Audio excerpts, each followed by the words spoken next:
Il y a toujours du monde devant le TGP et j'ai croisé Monsieur Rara. Voilà. Quel est votre nom de scène exact d'ailleurs? C'est Rara Diff et Fompagné. Voilà, très bien. Et vous êtes là également artiste mobilisé contre cette exposition d'un entre guillemets artiste. Pourquoi? Parce que, en fait, je comprends pas bien comment on peut combattre le feu par le feu. Donc, on nous présente ça comme une exposition antiraciste. Et en fait, on reproduit les mêmes choses qui ont été déjà produites dans les os humains. Et donc, c'est comme si vous voulez combattre le viol et que vous faites un spectacle avec une femme qui se fait violer en direct. Moi, perso, je comprends pas la logique. Après, il y a un autre phénomène. J'ai remarqué qu'il y a quelques mois, le Conseil d'État s'est mobilisé pour interdire un spectacle. De l'autre côté, il y a la ministre de la Culture qui dit qu'il faut élargir la liberté d'expression. Donc pour certains qui ont le monopole de la parole, en fait, on va élargir la liberté d'expression. Et pour les autres, on va la restreindre. Donc c'est deux poids, deux mesures. Donc, si on censure, qu'on censure tout le monde, ou alors qu'on libère la parole de tout le monde. Donc en tant qu'artiste, ma position c'est plutôt ça. Surtout que j'ai déjà eu affaire à la justice pour des problèmes de liberté d'expression, donc je connais bien un petit peu la situation. Donc là on est dans deux poids, deux mesures. Voilà, c'est la dignité humaine qui est remise en cause. Et donc par rapport à ça, je suis obligé de mobiliser. Après il ne s'agit pas de... c'est pas l'artiste qui se mobilise, c'est l'être humain. Oui.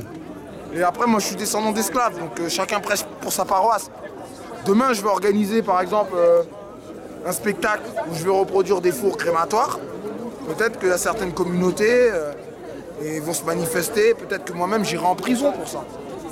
Donc, moi, je ne veux pas faire de compétition mémorielle ou quoi que ce soit, mais je me rends bien compte que les dominants, les colonisateurs, en fait, ils orientent la parole, ils mobilisent la parole d'une seule manière, à leur manière. Et donc là, on a un Afrikaners qui met en scène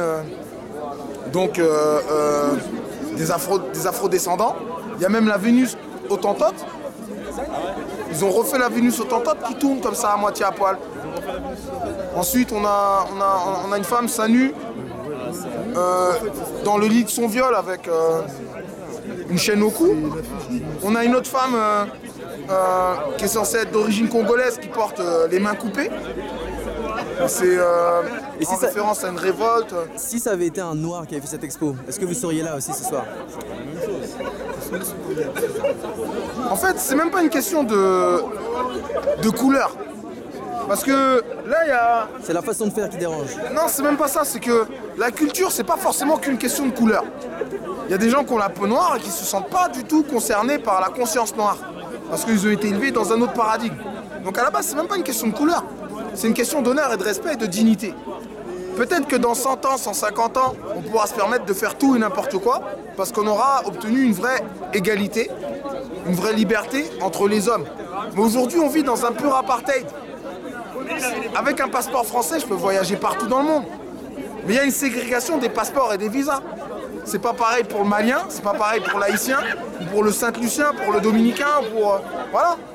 Donc quand on est né du bon côté de la barrière, du côté occidental, que ce soit noir ou blanc, eh ben, en réalité on n'a pas le même champ d'action.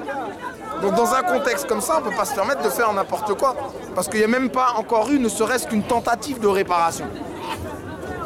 Alors qu'on sait que la justice se fonde sur un équilibre entre préjudice et réparation. Et tant qu'il n'y a pas un équilibre qui est installé entre préjudice et réparation, il n'y a pas de justice. Donc ne serait-ce qu'une réparation morale. Non, il n'y a toujours rien eu. Donc voilà, à un moment donné, il faut quand même regarder les choses en face.